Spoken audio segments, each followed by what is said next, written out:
अस्सलामु अलैकुम वरहमतुल्लाहि वबरकातुहू। बीवी की ये 4 आदतें शोहर को तबाह बर्बाद कर देती हैं। जैसे कि आपने थंबनेल के अंदर पढ़ा। अब वो 4 आदतें कौन कौन सी हैं, बड़े ध्यान और बड़ी तवज्जो से आप इस पूरी वीडियो को देखिएगा।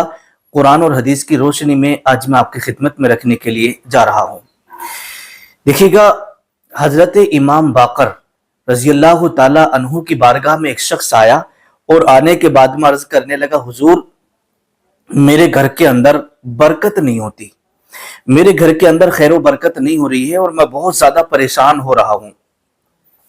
हालांकि कमाता बहुत हूं लेकिन घर के अंदर पैसा नहीं रुकता, मेरे घर में परेशानियां आती रहती हैं, मुसीबतें आती रहती हैं और यूं समझिएगा कि मेरा घर बर्बाद होने को है, लेकिन मेरे घर में सुकून और चैन और इत्मीनान नहीं है। तो हजरत इमाम बाकर रजी अल्लाह ताला अन्हु ने फरमाया, ए मेरे प्यारे, औरत की ये 4 आदतें इंसान को और घर को तबाह बर्बाद कर देती हैं। वो शख्स कहने लगा, हुजूर वो कौन सी आदतें हैं? तो हजरत इमाम बाकर रजी अल्लाह ताला अन्हु ने फरमाया, नंबर 1, पहली आदत यह है कि घर के अंदर औरत का बात को बढ़ा चढ़ा करके कहना। जैसे मान लीजिएगा शोहर तो काम पे चला गया और काम पे से जब वापस अपने घर में आया शाम को, तो बीवी ने क्या किया कि शोहर को अगर घर में जरा सारी कोई बात थी तो शोहर को इतना बढ़ा चढ़ा करके बहुत सारी बातें जो है बीवी ने बता दी। तो अब हुआ क्या, रोजाना बातों को बढ़ा चढ़ा करके बोलना और आदमी से शोहर से बता देना। तो इससे क्या होता है कि घर के अंदर नाराजगी शुरू हो जाती है, घर के अंदर नाइत्तेफाकियां शुरू हो जाती हैं। अगर 2-3 भाई हैं, 4 भाई हैं तो आपस में भाइयों भाइयों में इख्तिलाफ होना शुरू हो जाता है, आपस में भाइयों भाइयों में नाराजगियां शुरू हो जाती हैं। यहां तक के वक्त ये आता है कि घर के अंदर अलहदा साजा भी हो जाता है। और जब औरत बातों को बढ़ा चढ़ा करके कहेगी, यानी बढ़ा चढ़ाने का मतलब ये होता है कि चुगली करना, गीबत करना, चुगली करना, गीबत करना। अब चुगली करने का अंजाम और गीबत करने का अंजाम आप सभी जानते हैं कि अगर कोई चुगलखोर है या कोई गीबत करता है तो फिर उसके लिए जहन्नम की आग जली हुई है, उसके लिए जहन्नम में उसका ठिकाना होगा। देखिएगा, अल्लाह के प्यारे नबी सल्लल्लाहु तआला अलैहि वसल्लम ने इरशाद फरमाया, और ये अल्लाह रब्बुल इज्जत का फरमान है कि अगर कोई शख्स किसी की गीबत करता है या चुगली करता है तो फिर ऐसा है जैसे कि अपने वो मुर्दा भाई का गोश्त खा रहा हो, अपने मुर्दा भाई का गोश्त खा रहा हो। तो जो औरत बढ़ा चढ़ा करके अपने शोहर से बातें कहे और चुगली करे, गीबत करे, तो फिर वो घर बहुत जल्दी तबाह बर्बाद हो जाता है। जहां पर लोग पहले इत्तेफाक के साथ रह रहे थे, इत्तिहाद के साथ रह रहे थे, और जब से औरत ने बढ़ा चढ़ा करके शोहर को बातें बताना शुरू की तो उस घर में आग लग गई और घर पूरा बिखर गया और वो घर तबाह बर्बाद हो गया। और उस घर से, जिस घर में गीबत की जाती हो, जिस घर के अंदर चोली की जाती हो, जिस घर के अंदर बढ़ा चढ़ा करके बातें की जाती हो, तो अल्लाह तबारक व तआला उस घर से बरकत को खत्म कर देता है। तो फिर वो घर तबाह बर्बाद होने लगता है। तो जिस घर के अंदर ये आदत औरत की पाई जाएगी तो समझ जाना कि वो घर तबाह बर्बाद हो जाएगा, उसके घर कभी भी बरकतें नाजिल नहीं होंगी।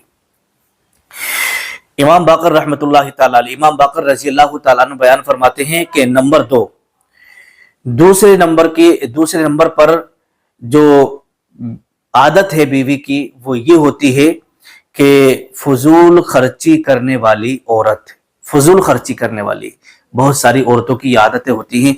अगर शोहर महीने में 15,000 कमा रहा है, 25,000 कमा रहा है, 30 कमा रहा है, 50 कमा रहा है, 60 कमा रहा है, तो फिर वो इतना पैसा उठाती है ना, फजूल खर्ची इतनी करती हैं कि जिस चीज की जरूरत नहीं भी होती है वो सामान ला करके एक्स्ट्रा रख लेती हैं। जैसे मान लीजिएगा उनके पहले से उनके पास में 10-12 जोड़ी कपड़े हैं, फिर भी ला करके रख रही हैं, फिर भी एक्स्ट्रा ला करके रख रही हैं, तो ये भी एक फजूल खर्ची में आता है। जो सामान आपके घर में पहले से मौजूद है फिर दोबारा ला करके रख लेना, तो ये भी फजूल खर्ची है। तो इसी तरीके से फजूल खर्ची करने वाले जो होते हैं ना, वो शैतान के भाई होते हैं। अल्लाह तबारक व तआला قرآن مقدس کے اندر ارشاد فرماتا ہے ان المبذرین کانوا اخوان الشیاطین، کہ فضول خرچی کرنے والے شیطان کے بھائی ہوتے ہیں۔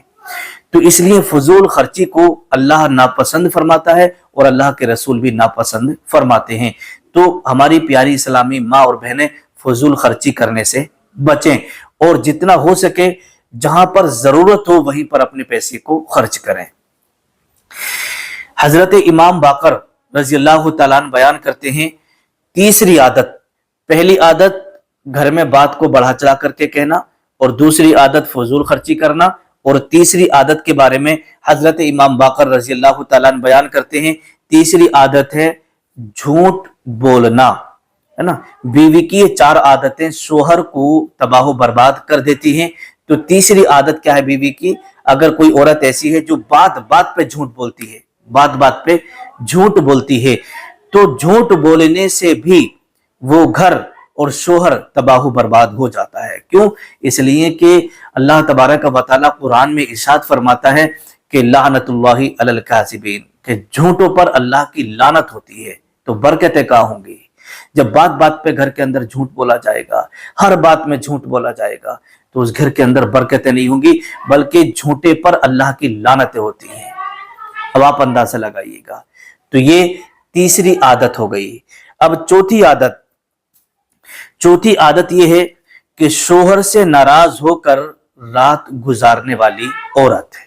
جیسے مان لیجیے گا کسی مطلب جیسے شوہر نے بیوی کو بلایا ہم بستری کے لیے، اور بیوی نے جو ہے منع کر دیا، اور شوہر سے غصہ ہو گئی، اس نے منع کر دیا اور نہیں آئی، اور شوہر نے ناراضی میں ہی پوری رات گزاری۔ تو دیکھیے گا اس کے تعلق سے میں آپ کو ایک حدیث پاک سنا دوں۔ حضرت ابو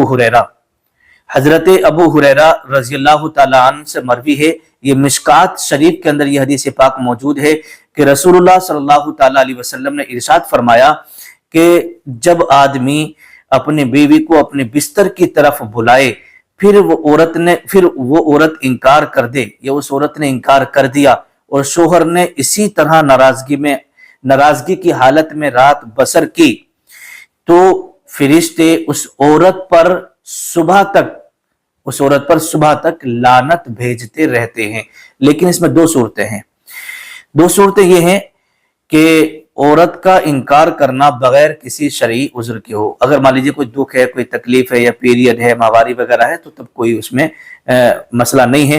اور اگر کوئی عذر بھی نہیں ہے پھر بھی اگر بیوی نے منع کر دیا، ٹھیک ہے، تو پھر اس پر صبح تک لعنت فرشتے کرتے رہتے ہیں۔ اور دوسری کنڈیشن یہ ہے کہ عورت کے انکار کرنے کی وجہ سے شوہر ناراض ہو جائے اور ناراضگی میں ہی پوری رات گزر جائے۔ تو اس سے پتہ چلا کہ بیوی کی یہ چار عادتیں شوہر کو تباہ و برباد کر دیتی ہیں اور گھر کو تباہ و برباد کر دیتی ہیں۔ ہر انسان کی یہ چاہت اور یہ خواہش ہوتی ہے کہ ہمارے گھر میں خوب برکتیں ہوں، ہمارے گھر میں اللہ تبارک و تعالیٰ کی برکتیں نازل ہوں، اور ہمارے گھر کے اندر خوب مال و دولت آئے، جس سے کہ ہم سکون کے ساتھ اپنی زندگی گزار سکیں۔ تو دیکھیے گا اگر اللہ تبارک و تعالیٰ آپ کو اپنی نعمتوں سے نواز رہا ہے تو آپ 5 وقت کی نماز پابندی سے پڑھیں، جھوٹ سے پرہیز کریں، غیبت سے پرہیز کریں، قرآن پاک کی گھر کے اندر تلاوت کرتے رہیں، بیوی جو ہے شوہر کا کہنا مانے، شوہر کا حکم مانے، اور شوہر بھی اپنی بیویوں کا خیال رکھیں۔ تو ان تمام چیزوں پر آپ عمل کریے گا، انشاءاللہ آپ کا گھر جنت بن جائے گا۔